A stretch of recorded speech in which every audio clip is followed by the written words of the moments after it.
Hey there, and welcome to the Solar Tech Talk, where we nerd out about solar energy, technology, and policy. My name is Tiernay Marsh. I'm a sales manager here at BayWa RE, and I'm here with. Aaron Bingham. I'm a product manager over at BayWa RE. Hi, good to see you, Aaron. Yeah, great to see you, Tierney. For the first time ever, got to meet you in person very recently, or I guess we met at the ACM. Yeah, that's a full lie. We met at NABCEP in That's earlier that's this right. year, Yeah, and yeah. then It in was the October. summer we've seen each other multiple times. Yeah, Apparently, yeah, yeah. just Let that me try that again. forgetful. It's very difficult to differentiate between squares on a screen and real life. I think anybody who's been through You the same know, thing I as I have to have say, can. when I did get the chance to finally meet people in person, it was just like, oh yeah, no, I know you. Yeah. Like, Yeah, that's always a fun little dance. So you and I did get to hang out in person though, which was a lot of fun out we at did. SPI. Yes. Got to spend a little bit of RE time. plus. Oh, thank you for the correction. Got to keep Yes. me up with the We've got times. a rebrand there. I think that's a correction I probably heard 30 or 40 times every single day when I was Yeah. at the event. Yeah, I've heard from installers that they're just not gonna do RE plus. They're just gonna stick with SPI. So I mean, far be it for folks in our industry ever to try to stick to something, long after it's already been decided that it's going to be described another way. One thing that is really interesting though is, they did rebrand it this year to RE Plus, Renewable Energy Plus, right? And I think a big part of the reason that they did that was largely evident on the show floor. We saw all kinds of new energy storage solutions. We saw small portable solutions, larger residentially focused or residentially oriented solutions on up through CNI and large scale utility solutions on the show floor this year. I probably counted easily 30 manufacturers, several of whom I had never been introduced to before. So it was really exciting. yeah, storage was everywhere. The other thing that I really took away from the conference was that there's just so much discussion around modules right now. Of course, this past year, we've seen a lot of constraints due to different labor and shipping port issues, what have you. And all of that has led to a really restricted supply in the market. So it was exciting to see module manufacturers coming back with plans for the future now that there's a lot of IRA funds floating around for potential new warehouses in the US and stuff like that. So we definitely heard a couple of folks say that they're planning on starting up some US facilities.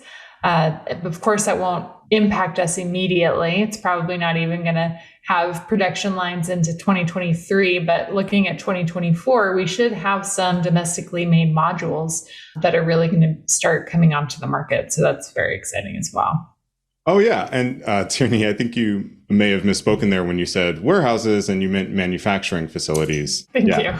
but all of the provisions within the IRA that offer increased tax credits for folks who have systems that are made with materials that have been manufactured here in the United States does create a really, really exciting landscape for next year and the years after, probably the years after, right? It'll take a while for manufacturing to get up and running. Yeah. I do want to highlight something there in particular. I know we've gotten a lot of questions already about, do we have any modules that fit these rules under the IRA provisions? And I want to highlight that those provisions, they haven't been defined yet. We don't yet know what is going to qualify for a US made module by IRA standards, because we don't have that yet. So, that agency is figuring out what that means. They're going to be publishing those rules soon, but we don't have it yet. So we'll let you know when we do. Yeah, I think when the Inflation Reduction Act was first signed by President Biden, I think that the guidance that I heard at that time was that it would take the IRS about 6 months to come out with specific guidance for manufacturers who are interested in participating in some of the local content requirements that are spelled out in the IRA. So it was really exciting to see module manufacturers back on the scene in a big way, really excited about the opportunity in the US market. What were some of the other impressions that you had? Any kind of general takeaways that you'd want folks who maybe didn't have a chance to attend to know about? That's a good question. I have to say that my overall impression of RE Plus was just one of possibility and energy. It was so exciting to be back in the room with so many familiar faces and to see all the innovation and things that people have been up to for the past couple of years. Can't get over just like the energy that I felt in that space. In my conversations with installers, what I was really hearing a lot of is that people are super excited for the future growth, right? People are planning on growing in a big way. That was one of the things that I heard again and again in my conversations. So increased supply with modules, inverters, getting new product lines in, all that stuff is going to help our industry double and triple and get us to where we need to go. It's really interesting that you say that, Tiernay. I definitely had the same impression, and it's right in line with the impression that another one of our coworkers, Jordan Pacheco, walked away from the event with. He and I had a few minutes to catch up a couple of weeks ago to get some of his impressions about the event and talk a little bit more about what he saw as far as energy storage went, because he was kind of there on a mission to learn more about new options in that arena. Why don't we go ahead and check out that conversation with Jordan? Hey, Jordan, thanks for joining us today. Thanks for having me. So you are the vendor relationships manager for the Americas region with the BayWa Solar Trade Americas team. That's right? That's correct. Yes.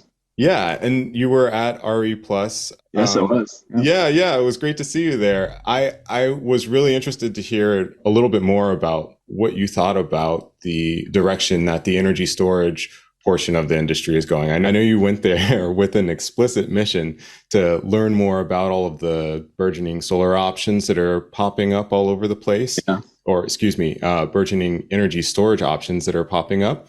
What did you find? We kind of walked in with the idea of, let's try to catalog relevant players, up and comers, and once you walked the floor, you saw so many storage options from so many folks that normally you wouldn't see. Like, you saw Hanwha Q-cells come out, you saw Canadian solar panel manufacturers walking into it. And it seems as, there's a robust amount of offerings across the industry right now. Yeah, it did seem like there were options coming up from all kinds of different manufacturers. We saw, I think, everyone from Energizer to Kohler, very recognizable brands at the kitchen table announcing that they are going to be offering energy storage to the market. So there's definitely a lot of activity in this space. What do you think are some trends that we can point to in terms of what solutions are coming out and what folks should be looking for when it comes to finding a good one? Yeah, I think like feature sets, what we're seeing across the market, they're all very similar. It's very similar capabilities. I think it's going to go a step further than that and really come down to supply chain with the IRA going live as it benefits EVs as well as energy storage. There is a finite amount of lithium ion cell production available. So it's going to be interesting to see which energy storage companies can secure their volumes going forward. And honestly, how that ripple effect hits the rest of Europe, other parts of the economy, the global economy. Yeah, definitely. Yeah. So, as you're starting to see those numbers ramp up, and also keep in mind, we're walking out of a huge supply chain crunch as well. Hopefully things are on the upswing. So just looking at those impacts moving forward as EVs and the Tesla EV backlog starts to try to clear out, how does the allocation of those lithium ion cells go towards energy storage, EVs, and other power electronics like cell phones and laptops, et cetera? Yeah, there's going to be a lot of competition for those upstream resources. Folks looking for solutions that are going to have good supply may need to look for manufacturers that are a bit more vertically integrated. Is that what I'm hearing? Yeah. So we're starting to see a few organizations out there with a direct vertical built into their model, so they will have like direct access to those cells. So a parent company with a subsidiary that now makes ESS is also one of the largest, distributors of lithium-ion cells as well. So it's stuff like that.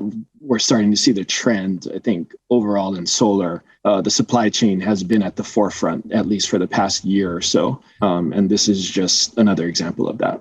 Yeah. Yeah, definitely going to be interesting in 2023 as all of these companies really start to bring their products to the market, and we get to see, whose products perform really well and which features homeowners are really buying into. Is it brand, the brand name, or is there more to it? Are homeowners looking for something more than that? So it'll be exciting to connect with you down the road and check in on what trends we're seeing. Sounds great. Yeah, thanks for catching up with us and telling us what you were seeing at RE Plus this year. It's really great to see you. All right, take care. Well, it sounds like a great conversation with Jordan. I'm bummed I wasn't able to connect with you guys in that space, but it sounds like he was really excited about storage, which I have to say is a perfect segue to our next conversation, which is today's main event on the podcast. We're actually talking with Aaron Wright and Gabriel Williams of the Duracell Power Center. They have a new home battery system that is really awesome, and I think it's going to turn a lot of heads. That sounds great, Tiernay. Let's go ahead and hop over to them now.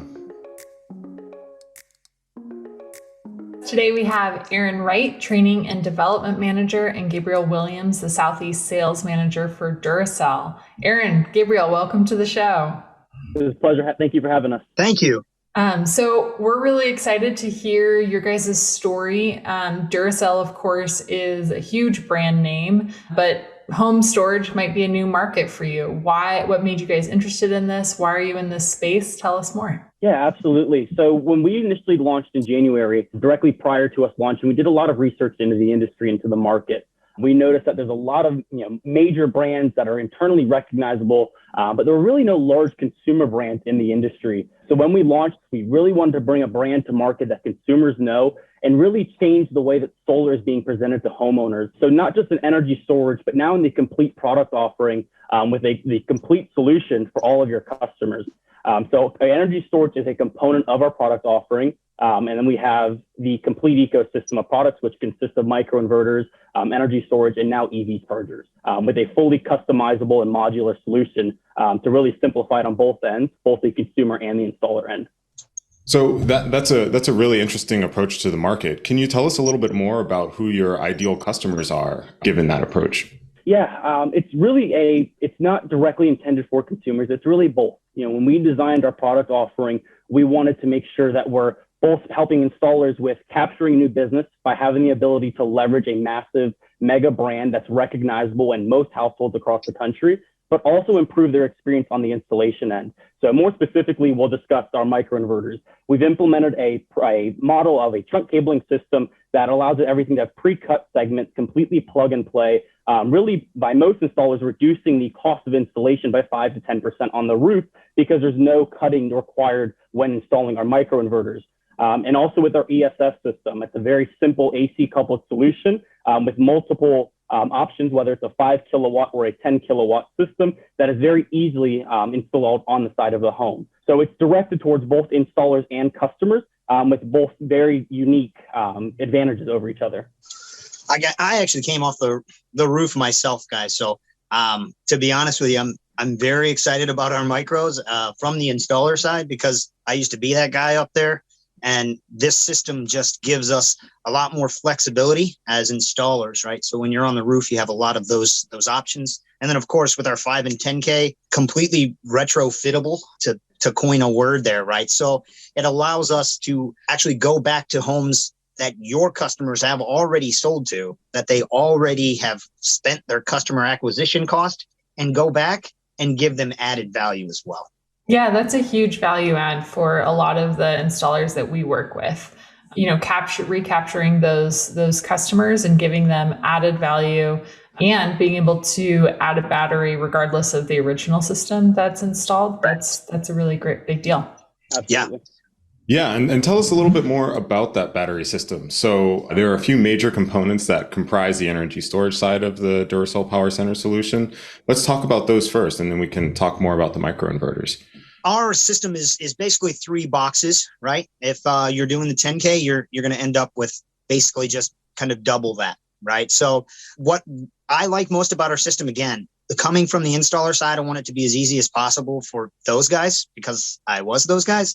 And so what's easiest about it, very easy mounting system, single rack, you hang the rack, you hang it, right? Boxes, very, very simple. For designers and purchasers, what's really great about that is they buy our energy storage system from BayWa and they do not have to go and get another Duracell SKU, right? So they're not shopping around. They're not trying to figure out, does this match with that? No. You buy a 5K from BayWa, you're good to go. You've got everything that you need to buy from Duracell. So to simplify it as much as possible, that's true of the 5 and the 10K.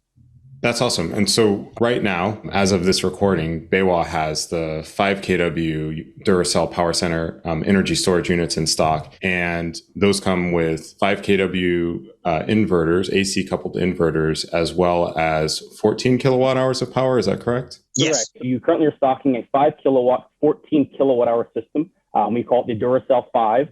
That is using LFP chemistry. We have a really unique ability to increase the capacity of our system in 14 kilowatt hour increments. So going from 14 to 28 to 42 kilowatt hours on a single power electronics board. That system is 20.8 amps per leg, and it is AC coupled and still inverter agnostic. The only limitation being that you cannot exceed the continuous output with your input.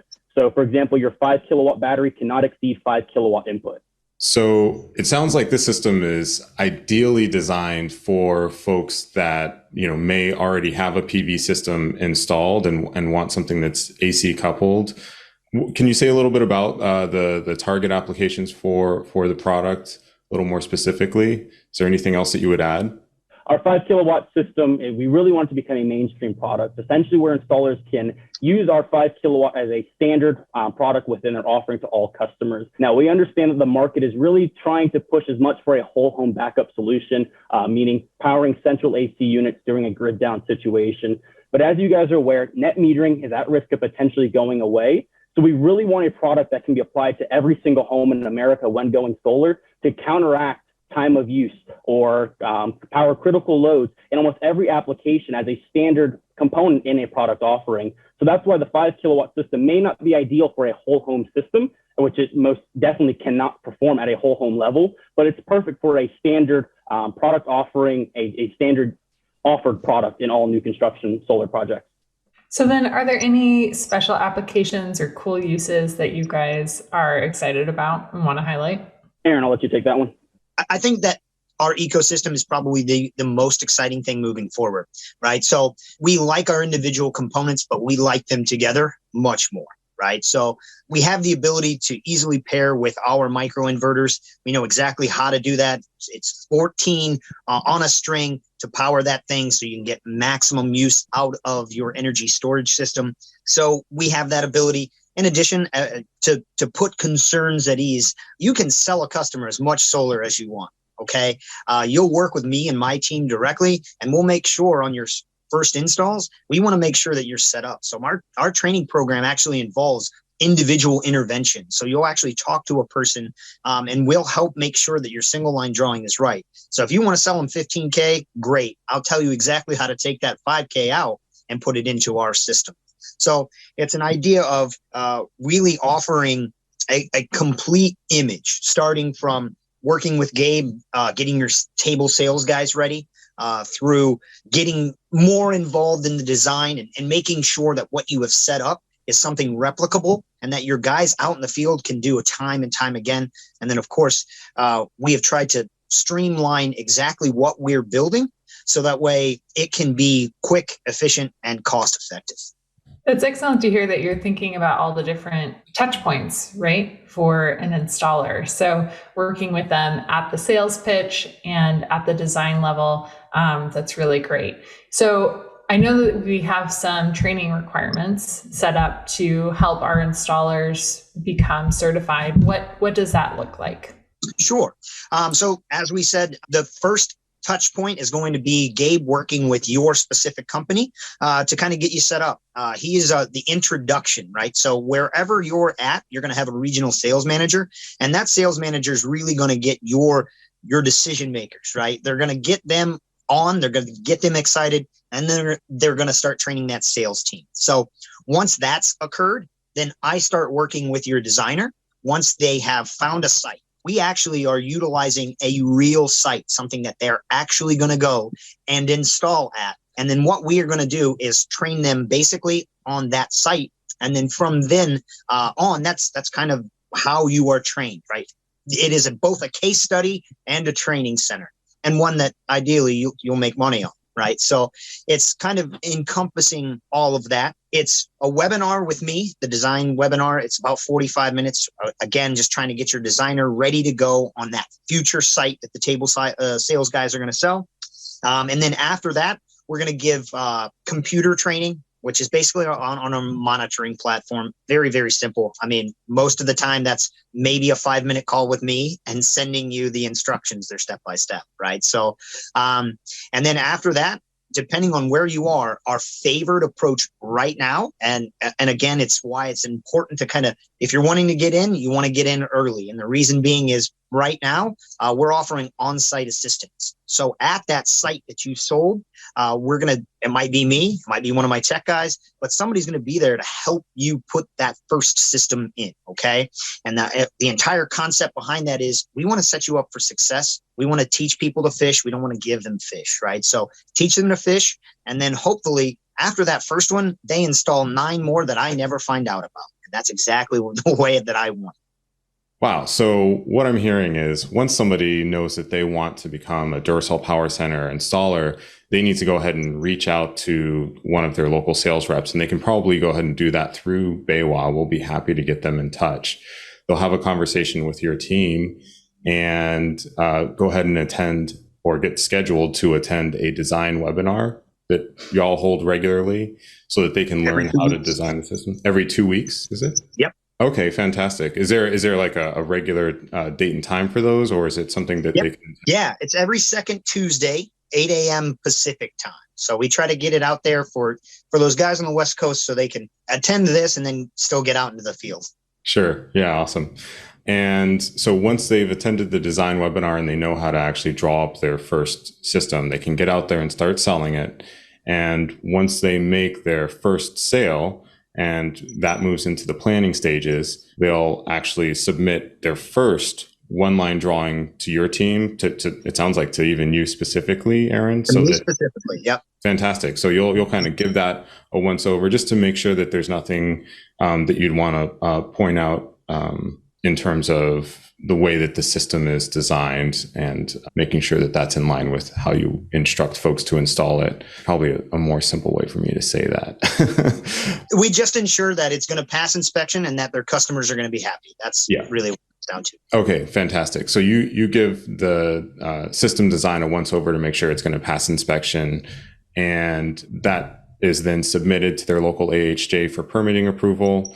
Once they have that permit, or once they've submitted it and have a good idea of when they might get that permit and what their install date could be, then they start communicating. Is it back with their Duracell regional sales manager, or is it with yourself, Aaron? The general idea is that your regional sales manager is your guy. So they will know what to do from there. So if it's, hey, contact Aaron, contact your local technical representative, they're kind of your point person. They're going to be the one that leads you through these steps. Fantastic. So they'll kind of be chime in on this. So our goal and our focus is really to change the way that customer service and technical support is occurring in the industry. So we will pair each partner with a dedicated technical resource.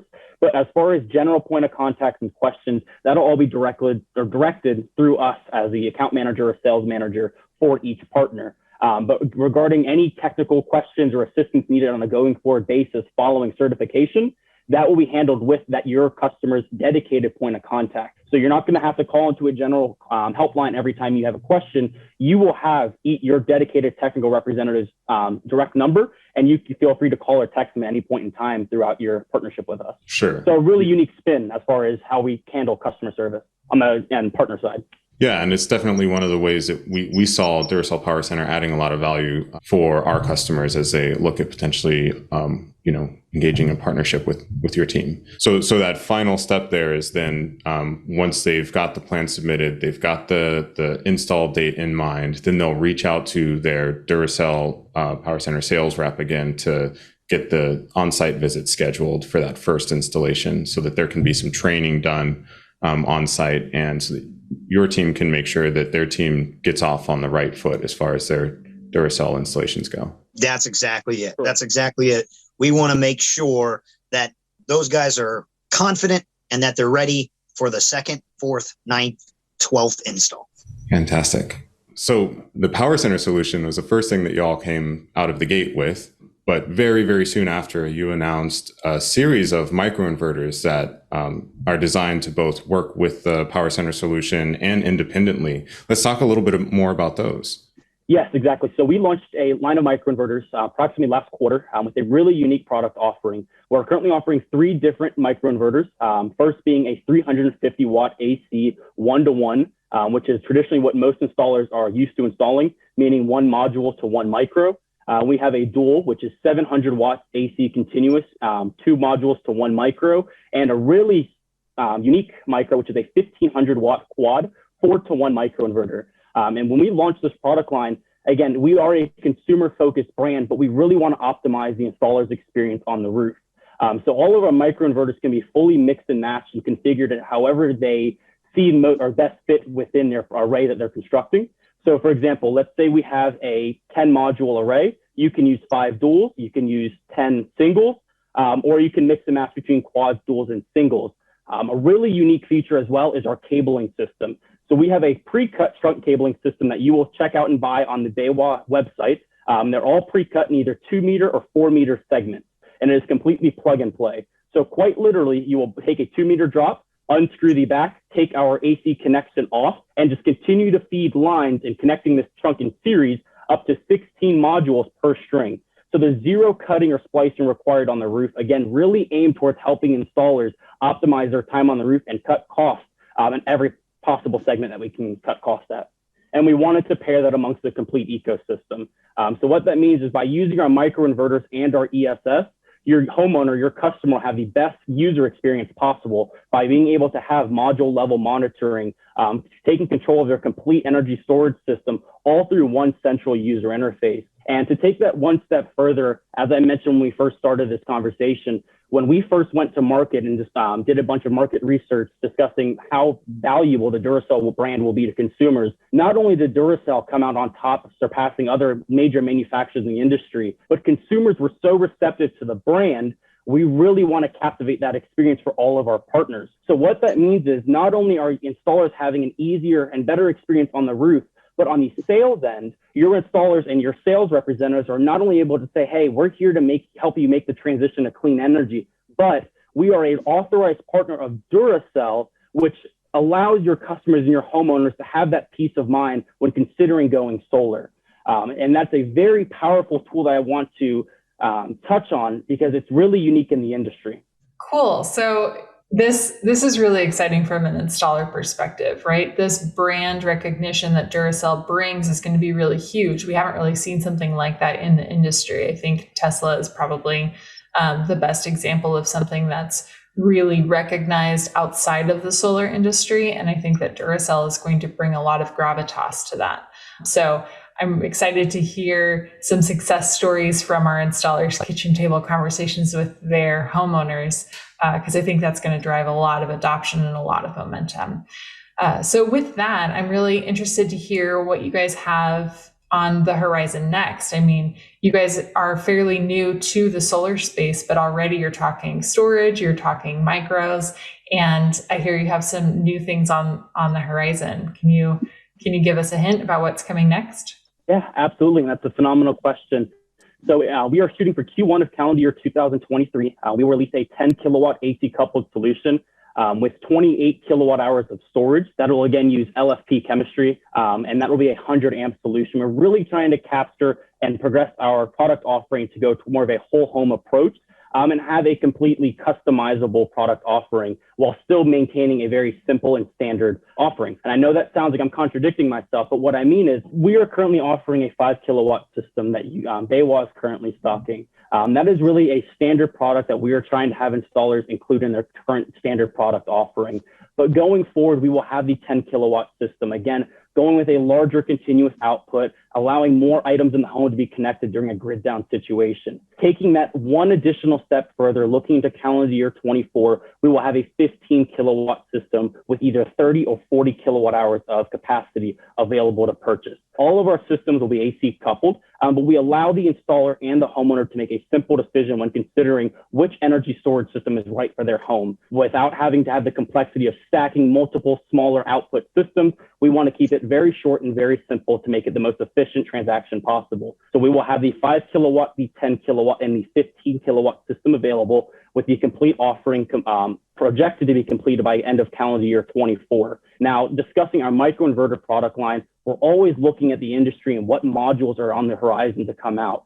With that being said, we are shooting for the end or Q4 of next year to release a higher output level of microinverters, meaning we will go to a standard offering of 450 watt AC per module across singles, duals, and quads.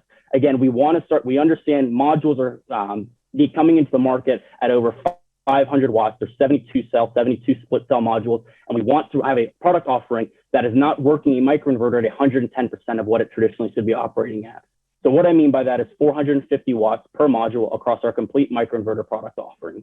And as well, again, a new product that we're throwing into the mix will be an EV charger.